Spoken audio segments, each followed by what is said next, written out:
As Republicans stagger through a bruising primary contest, the president has been back out seeking to inspire and encourage American workers. At a truck plant in North Carolina, he spoke about an economy slowly recovering and also took the opportunity to take a shot at his Republican rivals who are making pie-in-the-sky promises about gas prices. The next time you hear some politician trotting out some three-point plan for $2 gas, you let them know we know better. Tell them we're tired of hearing phony election year promises that never come about. Congressman Steve Israel is a Democrat and New York and chairman of the Democratic Congressional Campaign Committee. Sir, good afternoon. Great to be with you, Martin. Before we come to the president, it would be remiss of me not to ask for your considered opinion of Super Tuesday. Are you now preparing to face Mitt Romney in November after he took those 6 states last night?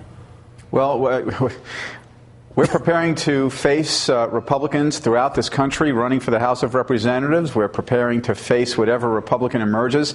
The fact is that Mitt Romney hasn't been able to seal the deal with his own Republican Party because Mitt Romney hasn't been able to seal the deal with Mitt Romney. If Mitt Romney is a nominee, we're not sure which Mitt Romney we're going to be running against, the progressive Mitt Romney or the right-wing conservative Mitt Romney.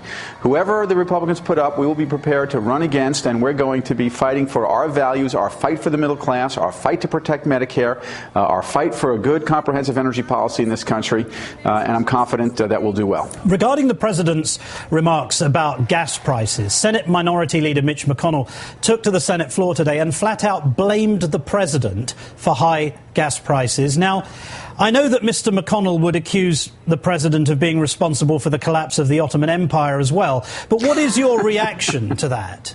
They have no credibility. I love these Republicans who run to the floor of the House and Senate, and with one hand, they finger point at President Obama for high gas prices, and with the other hand, they put their voting cards in and vote for $40 billion in subsidies of oil company profits. I'll tell you when gas prices will come down.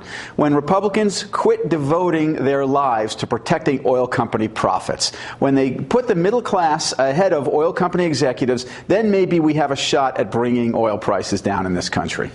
Well, that's a fairly strong response. What promised to be yet another ugly fight over Medicare is about to rear its head again in the Congress, as you know. Is this a win for Democrats or Republicans in an election year? Because you and I know this is an extremely sensitive area of policy. Every time the Republicans put millionaires ahead of Medicare, Democrats win. Unfortunately, if the Republicans get their way, seniors will lose because they tried to pass a budget last year, and they're going to try and pass a budget again this year that ends Medicare as we know it, that ends the guaranteed Medicare program, replaces it with a voucher program that, according to the Congressional Budget Office, will cost the average senior citizen an additional $6,000.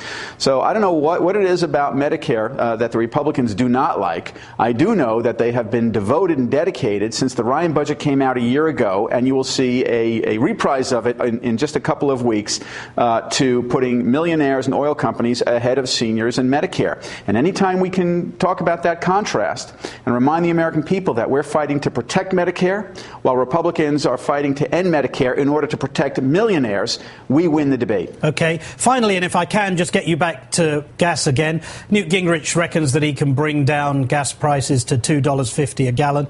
He can do it with seamless confidence. What's your reaction to that?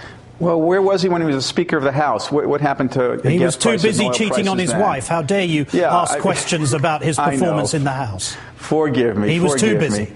Yeah, look, these Republicans, again, they can't pretend to have a comprehensive energy policy when they're trying to close down and eliminate all investments in clean technologies and alternatives to Persian Gulf oil, and they relentlessly protect oil company executives. Let's start right here. I'll challenge them. You want to begin to have a compromise on what we can do to bring down oil prices? Give up on the $40 billion in oil subsidies that American consumers and taxpayers have to pay $4 billion a year for 10 years. Let's start there. Let's see what they say about that. And there was silence. Congressman Steve Israel of New York, thank you very much. Thank you, Martin.